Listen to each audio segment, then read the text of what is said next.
Yesu ashimwe kandi abumugisha twongeye kugaruka Evangelist Ben. Ndakeka ko tumaze kumenyerana kandi tumaranye igihe kitari gitoya kuri icano Gospel Iwacu TV.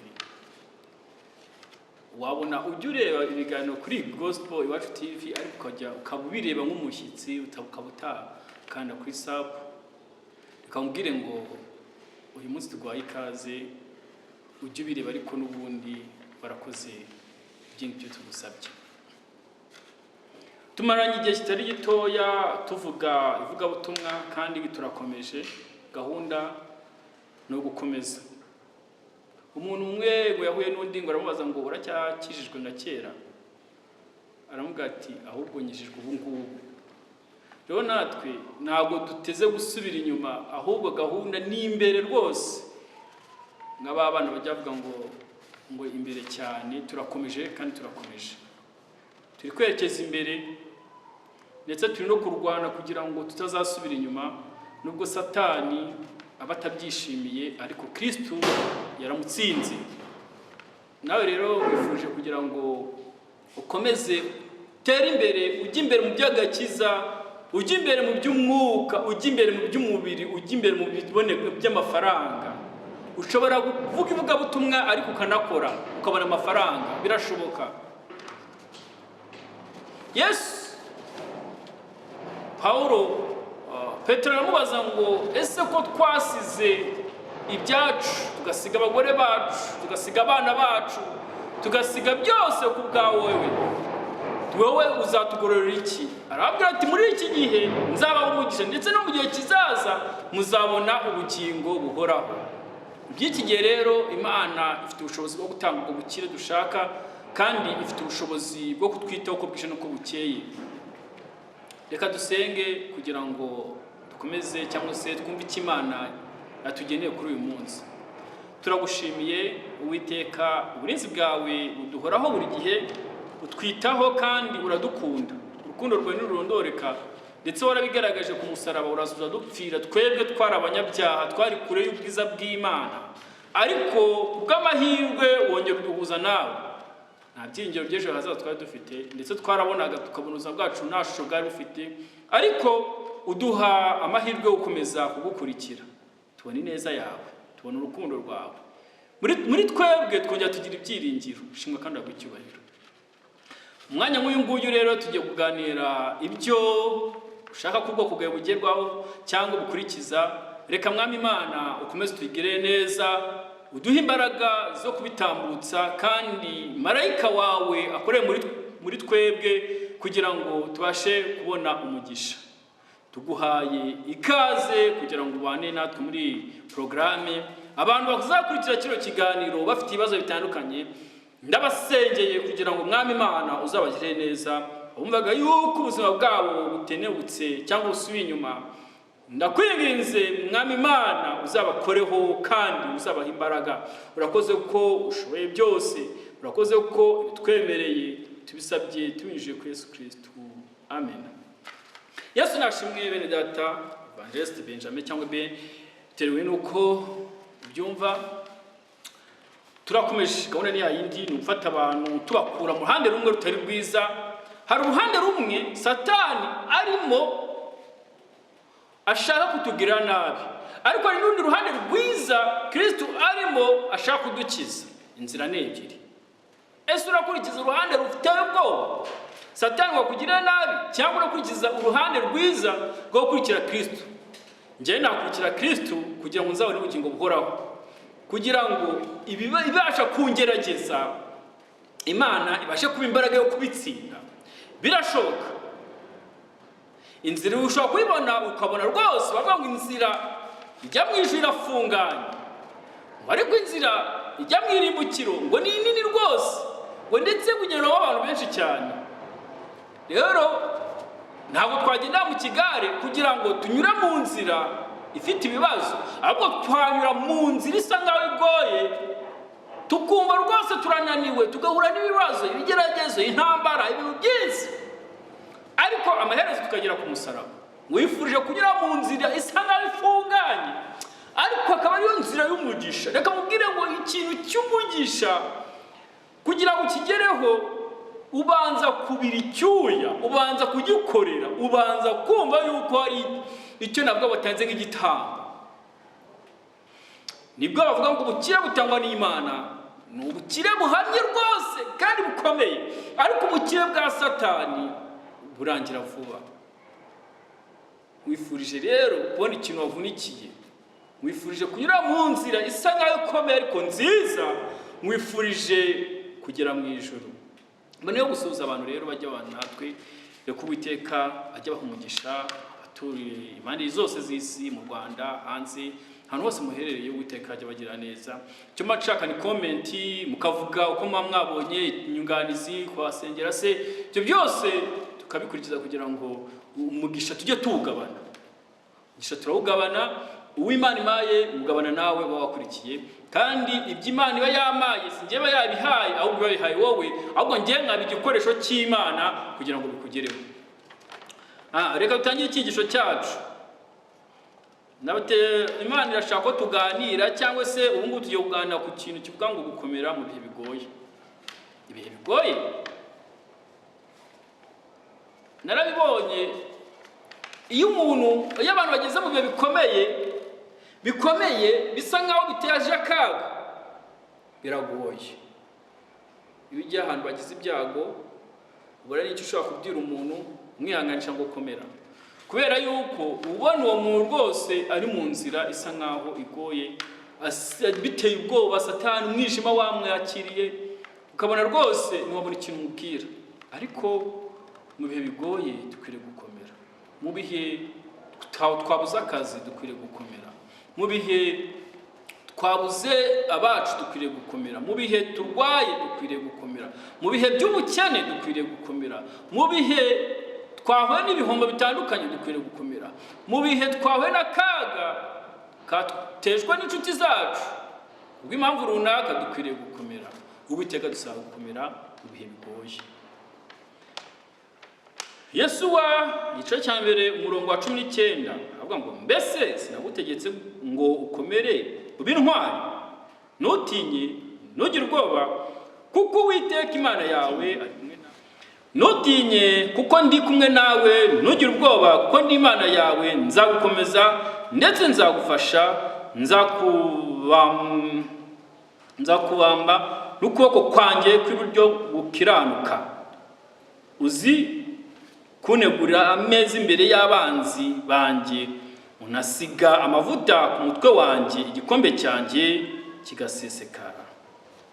Abakorino ba kabiri igice cya 12 ku murongo wa 10. Nicyo gituma nishimira intege nke n'amakuba n'ibitotezo n'ibigeragezo binyuramo ku bwa Kristo, kuko ubwo nkomerewe ariko ubwo mba ndi imbaraga. Yesu nashimwe cyane. Twahura n'amakuba akomeye, ibigeragezo, gutotezwa bitandukanye, ariko Kristo aho ngaho aba ari kumwe natwe. Ni urugero rwiza. Daniel ahura n'ibigeragezo, umushyira mu rwobo rw'intare, ngo hageze intare zizajya icyo zimutwara. Ikigeragezo cyari intare, ariko nubwo icyo cyari intare, aho impande hari igisubizo, ari we Kristo.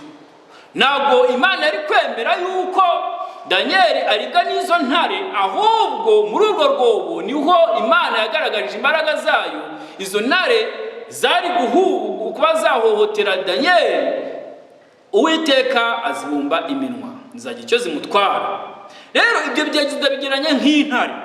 Intare nyinshi zirakwasamiye, bisa nkaho bigoye, ariko Kristo afite ubushobozi bwo kuvuga ngo ceceka. Turabizi neza yuko Kristo afite ubushobozi bwo kubwira izo ntare ngo ceceka. Izo ntare ureba zisa nkaho ziziritse. Abaririmbyi barabira ngo izo ntare mureba ngo ziraziritse, ngo ziratonoma, ariko ntacyo zagutwara.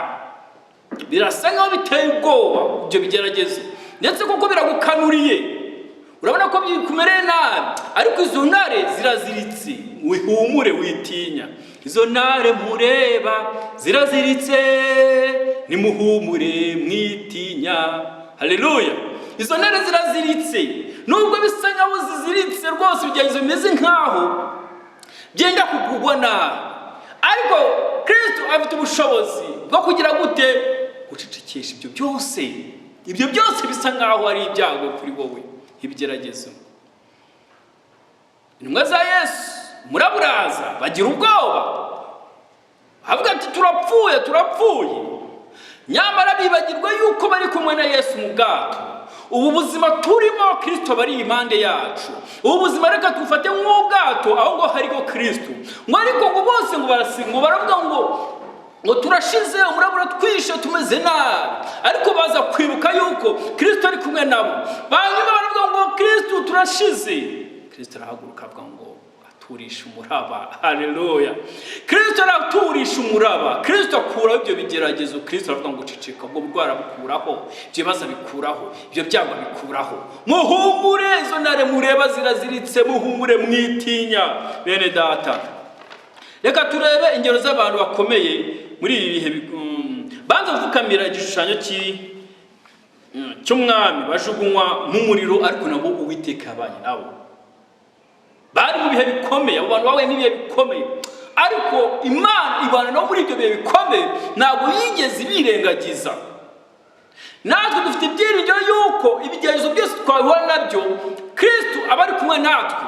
Ntabwo dufite ubwoba bw'ejo hazaza, oya. Ntabwo tuvuga ngo biducikiyeho, oya. Ahubwo tuzi neza gukomera mu bigeragezo, ko ibyo bituma biduhesha ishema mu gakiza kacu ka buri munsi, mu rugendo rwacu rwo kwizera, imbaraga zo kwizera, mu bushobozi bwo kwizera. Kristo ashoboye byose. Nehemiya yubaka inkuta z'i Yerusalemu mu gihe hari abamuseka, bamuvuga ati uyu ngo ari mu biki. Nehemiya rwose nawe yari mu bintu wakomeye, mu bihe bitoroshye, mu bihe bigoye.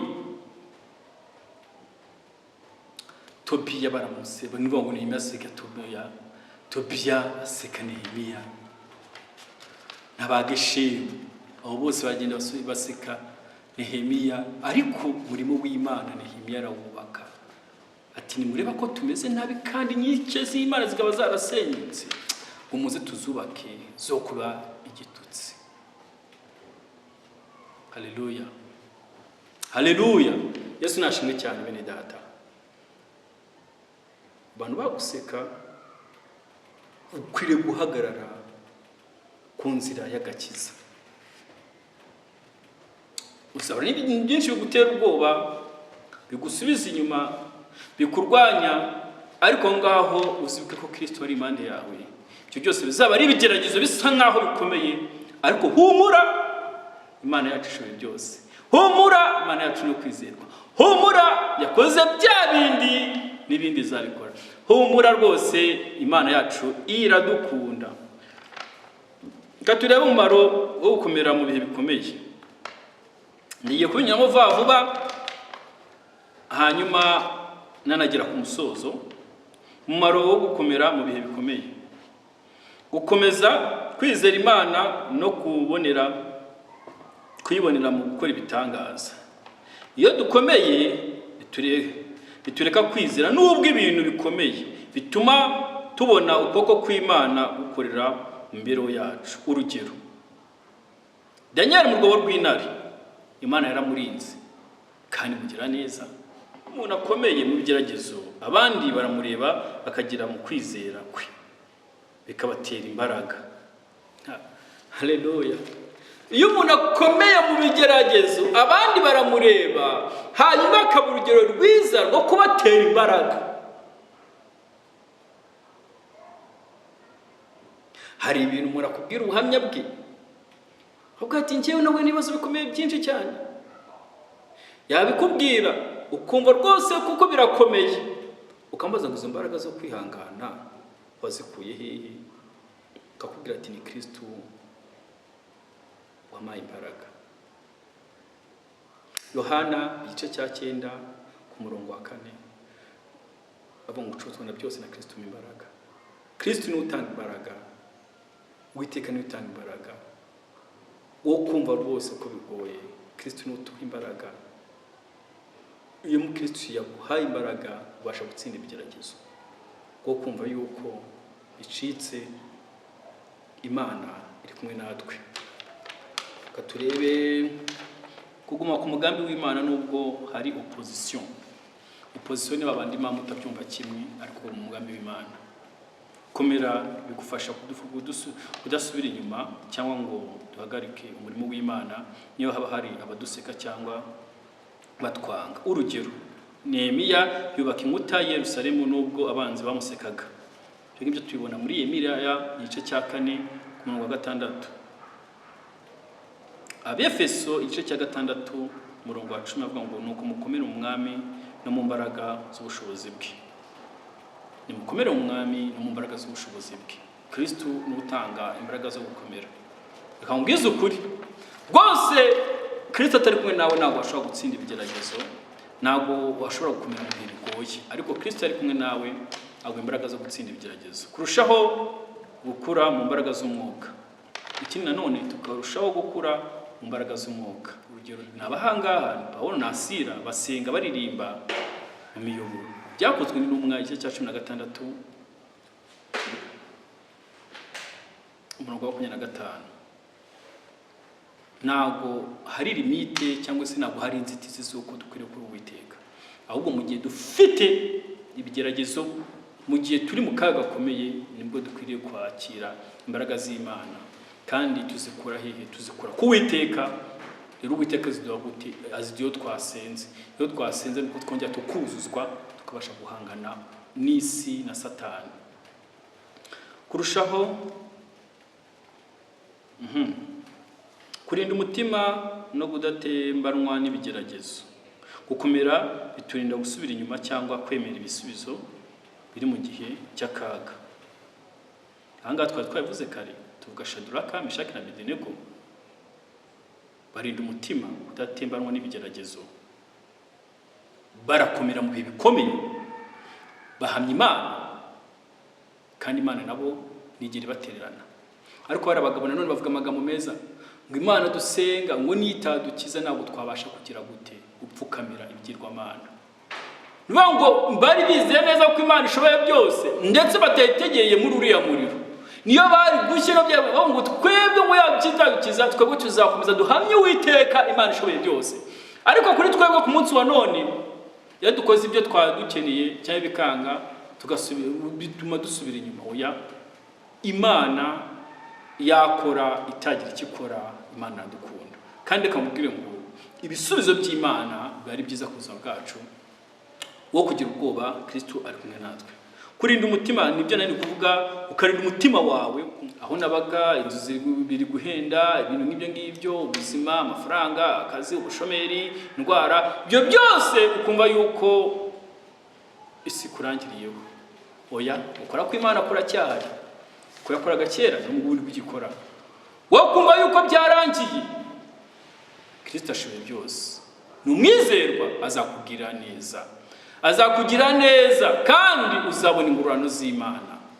Uwiteka akugire neza kandi akomeze aguha imbaraga muri urugendo ugiye gukomera muri ibihe bigoye. Nubwo abantu benshi bari gusubira inyuma, ntabwo ku Mana turebera kundi muntu, ahubwo wowe ubwawe niwe wireberaho ukareba neza niba koko uri mu nzira Kristo ashaka. Aho kugira ubwoba mwene data, Imana iragukunda. Wakumva yuko byacitse, Imana iragukunda, Kristo aragukunda kandi azakugira neza. Reka mvuge ngo ineza y'Imana ibane nawe. Reka mvuge ngo icyo usaba Imana cyose ibashe kukiguha. Reka mvuge ngo ubwiza cyangwa se umugambi Imana igufitiye ikomeze ikwiteho kandi igukomereze mu gakiza. Reka dusenge, saba Imana kugira ngo ikomeze iduhe imbaraga zo mu gukomera mu bihe bitoroshye. Uwiteka turagushimira. Nzi neza ko ari wowe wongera gutanga ubuzima buzira umuze.